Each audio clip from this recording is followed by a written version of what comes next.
and welcome to the Content Bite, a podcast for freelancers who use their words to make money. I'm Rachel Smith, a freelance journalist, copywriter, and content producer. I'm also the founder of Rachel's List, a jobs board and community for Australian writers and other creatives. And I'm Lynn Testoni. I'm a journalist and a content writer as well. Rachel and I are your weekly co-hosts, and every week we're bringing you all kinds of tips, tricks, and some fabulous guests to help you make the most of your freelance business. This podcast is sponsored by our good friends at Rounded, easy accounting and invoicing software made just for Australian freelancers and sole traders. It's everything you need to make freelancing easier. Find out more at rounded.com.au. Also, if you're a gold member of Rachel's List, Rounded is giving you 20% off an annual subscription plan. Upgrade to gold membership for all the details. Hi, Rach. Welcome home from Tuscany. You sound jealous. Is there jealousy in your tone? Just a touch. Yes, a touch. But it's so good to see you. And you're looking pretty relaxed. I am relaxed. And I don't think you should be jealous because I heard that you went skiing while I was away. I did take a week off to go skiing, but I'm still catching up. Yeah. I had no idea that. I'm so silly that I didn't realize there was hardly any Wi-Fi in Threadbow. And so that's a good thing. That is a good thing. But it meant I was going to sneakily catch up with some work down there, and I never did. Oh, yes. Dear. No, I think enforced, digital detoxing is never a bad thing. Yes. Yes. But another ep with just the two of us this week. Yes, but it is a really good one. So anyone who's about to basically switch us off because you only want us to talk to guests should stick around because it is a really good episode. We're talking about podcasting, but not about podcasting, for your own podcast. We're talking about something else, aren't we? We are. I guess podcast is something that you and I know a little bit about now because we've clocked up 3 years of this podcast. God. Which has been a wonderful learning experience and a lot of fun. I actually can't believe it's been that long, but you're right. It has been a fantastic experience, I think, both personally and professionally for both of us, because it's really taught us about the whole, podcasting landscape and how to produce a good podcast, which is why I never listened to our early episodes. But look, I know you've had a lot of leads out of the podcast, and I definitely think it brings a lot more jobs and more brand awareness to Rachel's List. Yeah. So from that perspective, it's just been a brilliant marketing vehicle for both of us. But you are now cheating on me by being a podcaster for someone else. I am. Yes. Yeah. I've just started up another podcast for a client of mine, CSR. And again, it's been really interesting. And so we thought that we'd talk today about the challenges involved in creating audio content for clients, because I think it's a huge area of potential within content work, don't you? Yeah, absolutely. I mean, yeah, we know podcasts are big, but, in the corporate realm, perhaps it's more at the starting out stage. Yes, for sure. I think they're huge, and obviously both you and I are quite into podcasts, hence why we do this. But a few of my corporate clients are starting podcasts or interested in them. So I see it as a really big growth area and a whole new avenue of work. Yeah, absolutely. I'm definitely seeing more interest in that area with clients, and I think it's potentially a really great time to show clients that you have those skills, be it producing a podcast for your client or for a brand, or hosting one, offering to host one. As journalists, we're great at interviewing, so it can transfer into audio. Or you could just be, in the role of helping facilitate all the bits and pieces, like project managing a podcast for a brand or for a client. And like I was saying, I think that podcasting for brands is still considered fairly new, even in 2022, when there are literally millions of podcasts out there. Yeah. But maybe, a lot of brands are now starting to see it as this untapped channel for connecting with their customers and creating that really effective content and building better relationships. Do you think? I think so too. I mean, one of the things I like about podcasts is they're quite almost intimate. You actually feel you're having one-on-one conversations with you and the host. And even if there's somebody, like I've listened to lots of really famous people and great heroes of mine on podcasts, and I do feel I've got to know them a bit better, and I think it is quite good, and I think that's why brands like it. And they're often looking for hosts or producers because it is a whole new area. And I think it's a great area to think about upskilling because there's so much potential between producing the audio and doing the actual podcast to getting content from the podcasts. We'll talk a little bit later about that, but it's easy to create blog posts from transcripts and things like that, interviews. It's also another way of using the interviews we're already doing. So if we're already doing interviews with experts for clients or whatever, it's a great way of using that audio when we're doing a phone interview and taking it into another level. Okay, well, let's jump in and talk about, what's involved in doing a podcast for a client and also what to charge, which is what everyone always wants to know. They always do, don't they? Because I think one of the tough things about podcasts, and we now know this because we've been doing this, is that there's quite a few moving parts and it gets hard to sort of create a package, a cost package. So what I've done recently is basically itemize everything. Yeah. Because there was a question this week in the Gold Group, wasn't there, about what to charge? Oh, that's right. Yes.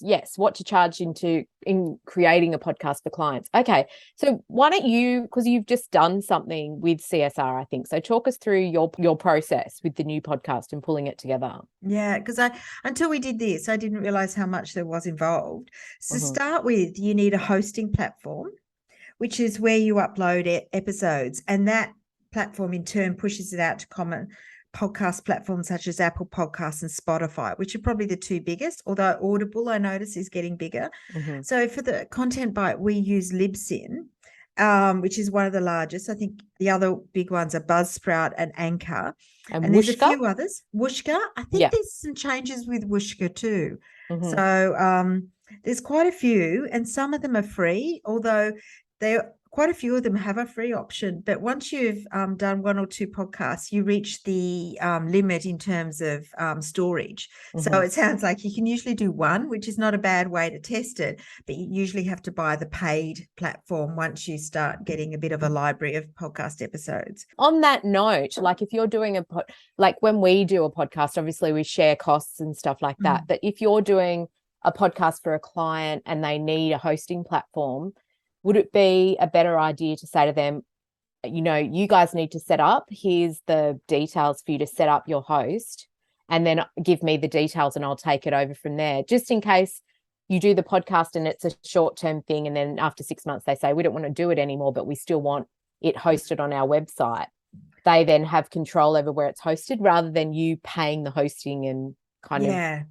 So I guess it depends. I mean, with the one I've done for CSR, they basically wanted me to look after it. It was too hard. They didn't want it. So I chose Libsyn because we use it for ours and I was experienced with that and I knew exactly how it worked. And it was really easy with Libsyn just to add another podcast. I'm pretty sure all the different platforms, it's really easy to have your own account and just add, quite a few people have multiple podcasts. So it's quite easy to do that. And that meant I knew the statistics. I also showed them examples of statistics from Libsyn so they knew what sort of download figures to expect and what format it would come in. So it's in my name and I've added it to my profile, but I've on-charged the hosting costs. Yeah. So I own it and I'm down as the owner, which is sort of nice for me for SEO. But it meant that of course, if they decide not to go ahead, I'll have to make the decision about whether I get them to continue to pay to just keep it hosted, which is fairly minimal. It's only like $20 a month. So it's not huge. Particularly, I could probably get it to a really minimum cost if I'm not uploading all the time. So I could get them to do it, or I could just put it into a permanent hiatus and leave it at that. I guess it's interesting. Some companies would definitely want you to do that. CSR wanted me to look after it, so that's fine. But I think we certainly, maybe government clients or something, or even some of the media companies who are doing podcasts, they like to hold and control the hosting platform. So I guess it depends, really. Okay. There are some really good particularly Libsyn, I know because I'm more familiar with that. Libsyn has a lot of really good free downloads on how to create a podcast. It's quite a checklist and everything. And I think Anchor does as well. So that's if looking at those and going through and getting some downloads. I know Libsyn has a step-by-step process on how to set up your own podcast, which is worth starting with as well. What are the other kind of costs that you've had to factor in, though, doing it for a client? Well, there's podcast editing. Hello, Josh. Hi, Josh. Josh is our wonderful editor on the Content Bite. And I just asked him if he wanted to take on another project with the CSR one, and he's doing that for me, which is great because I know him, I trust him. I already had him set up. We know we've got a system working with the Content Bite, so it was easy to use that, and he was happy to do that. I guess he knows me as well.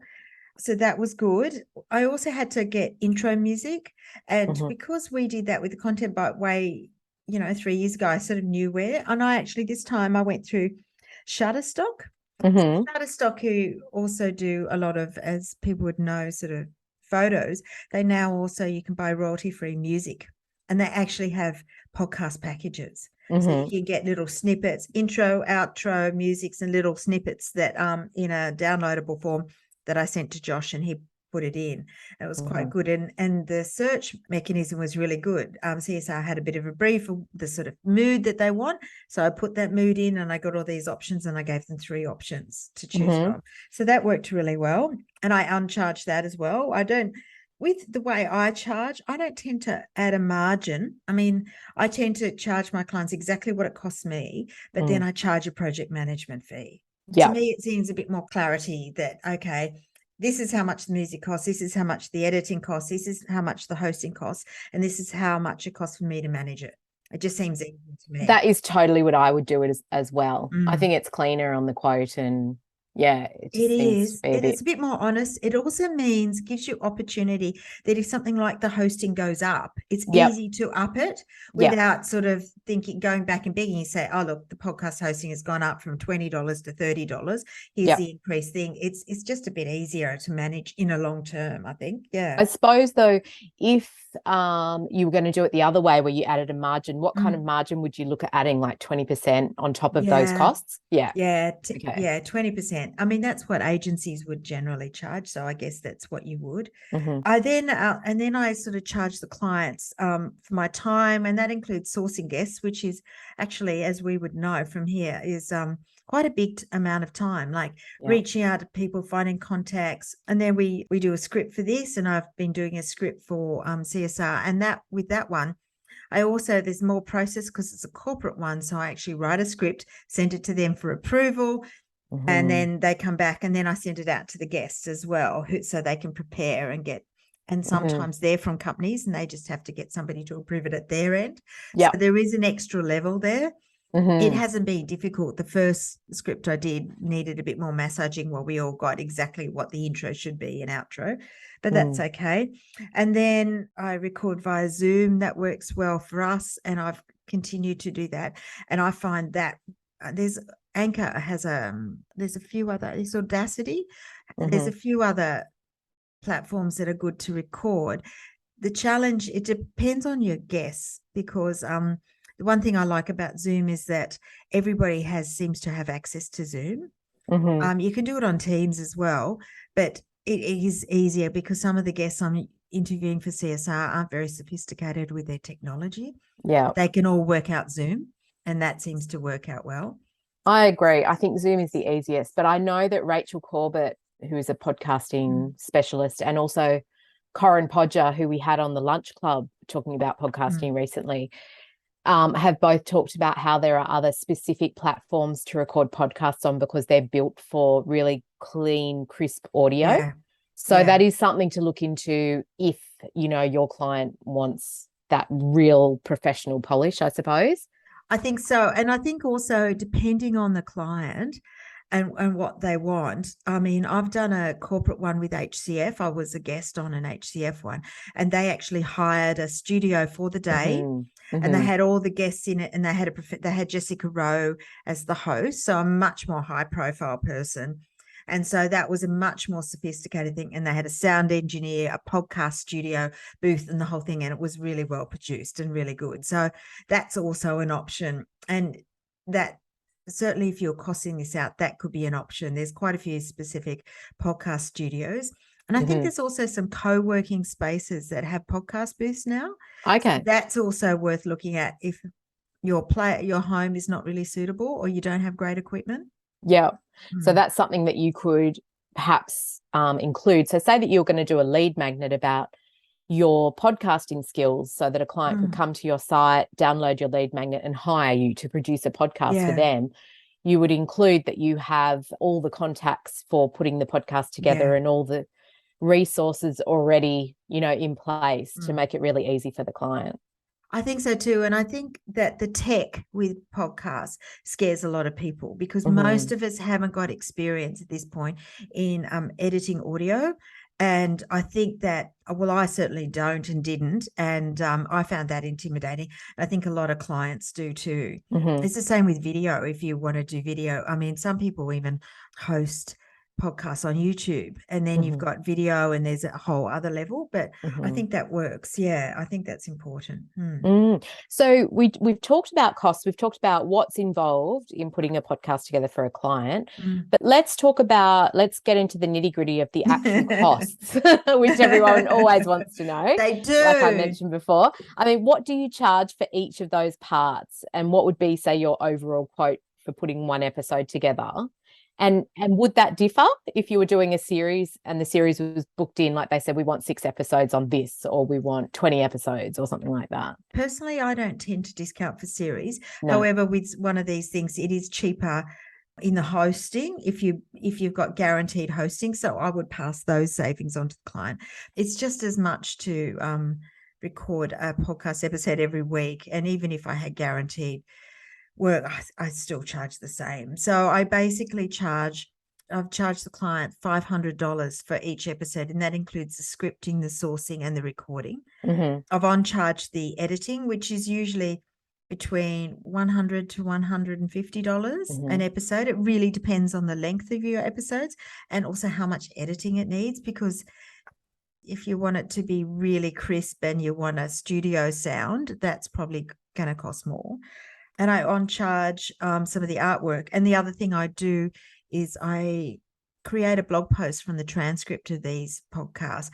And so I charge that for that as well, which I'm only charging $400. I possibly could have charged more, but I've already done a lot of the work. So I've got guaranteed sort of all the information is there. I just have to write it. And I use like we've done with our podcast, and we've talked a lot about Otter. So I've just been uploading the audio into Otter and basically turning that into a blog post from there.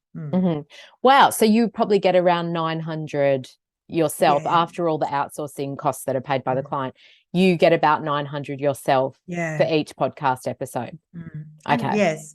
And I think that's pretty good as an income, because obviously we don't make any money out of this except as a marketing tool, as you said right at the beginning. So I guess it's a good way of making money out of podcasting. Yeah. And look, that's so incredibly useful for anyone who's even in early talks with a client about creating audio content or podcasting.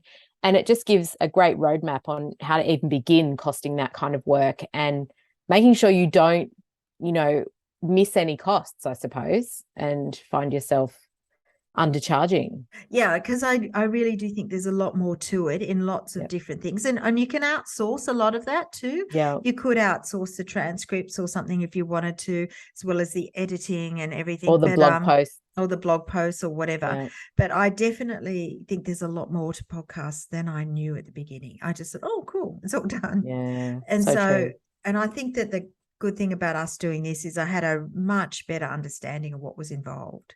Yeah. Absolutely. So it's been good to sort of try all of that sort of stuff. Yes. Learn with our podcast before exactly. Yeah. Well, it's been really great. I'm so glad we've done this podcast because I've learned so much in the 3 years. And I think with like any of these skills, it's so good to try these on your own without a client involved before I start charging. And it's the same with lots of things. It's the same when I started doing my own website, and you've done your own website as well. When you know what's involved, when you start doing it for clients, you have a much better understanding of what you need, how long it's going to take. And it's the same with podcasting. Absolutely. Well, I hope that this is really useful for some of our listeners out there. And if it is, if you're listening and you're, getting some light bulb moments happening, hopefully, do let us know. Drop us a line or leave a review for the podcast, because we really do love hearing what you think. And we do. And I think that's about this for this week. Of course, I'll definitely put a link to my new podcast. Of course. Because cross promotion is a good thing.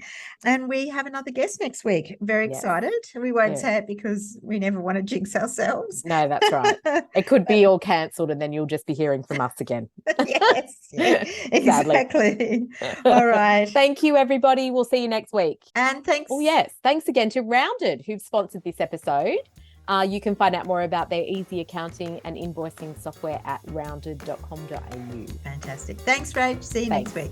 Bye. Bye.